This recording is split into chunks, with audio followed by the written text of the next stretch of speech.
You're experiencing Club Killers Radio, the world's next superstar DJs, showcased right here. Club Killers Radio.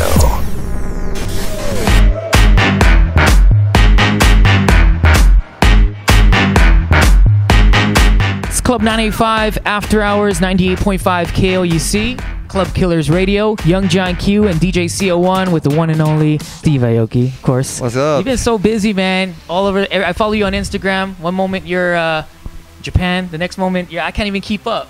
Explain the last 48 hours to us. Wow, last 48 hours. What day are we on? Thursday? I love that answer. Oh, okay. So Tuesday. Yeah. So Tuesday, I was in Ibiza. And I was finishing a song in my studio, which is in my villa, for Neon Future Part 2. So now I'm finishing it Part 2.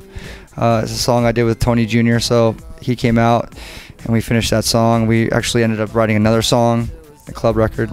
And then Wednesday, I went out on a boat in Ibiza, which is amazing. The island is incredibly beautiful. And I did 2 shows. I did... I always do a pre-party at this cafe called Mambo, and I play all deep house music. Okay. So there's no Steve Aoki records except for Boneless, which I ended that set with. And then I had Pasha, where I did 3 Hour Legend, which is this group that we just started with Dimitri Vegas and Like Mike, and we did our show and ended at like 5 or 6 in the morning.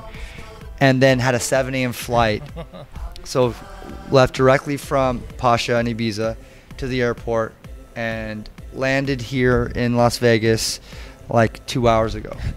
And then later on tonight, you got to perform at Hakkasan. And then it's Labor Day weekend, yeah, so it's non-stop. Like it's hectic.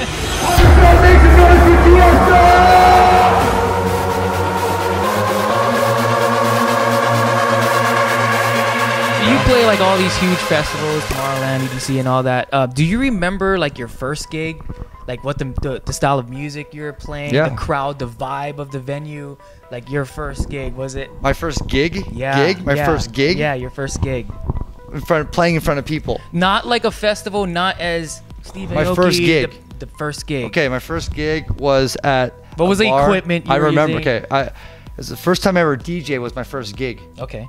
First time I ever played in front of people was the first time I ever DJ'd. Really? Yeah. It was in a bar that's called 3 of Clubs on the corner of Santa Monica and Vine, in Hollywood. And my friend was a bartender, and he was a really good friend of mine from the hardcore scene. Or actually, he was a new friend of mine, but he loved my band. And so he came to my house, he saw all these records, and he said, come play in my bar. You can play anything you want. I know you have the sickest collection.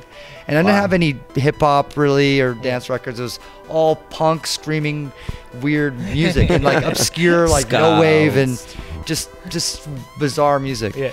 And he's like, come and play. And so he showed me in like a minute.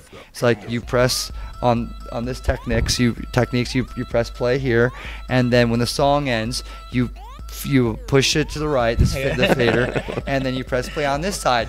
There's the DJ lesson. I was like, are you serious? The first time ever. Yeah. So and he gets me a chair, and I'm sitting down, and I'm playing like Born Against and the Gorilla. And there was nobody in the crowd. No, there's no dance floor. It's just people drinking beers. Okay, it's a bar. Yeah. But I'm playing this like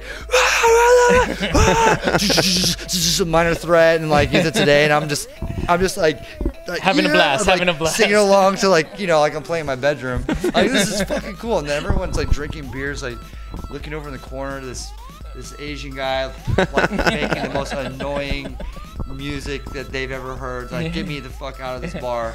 Kind of shit. Yeah. And my friend, the bartender, but he was loving it. It didn't matter because no one's gonna leave because the beer was so cheap. Yeah. So that was my first gig. Man, that's it came a long first way, gig. man. Steve Aoki, thank you so much for taking the time to talk with us, man. We know you're busy and stuff. So that was 2003. I'm in the house. I'm in the house. I'm in the house. I'm in the house.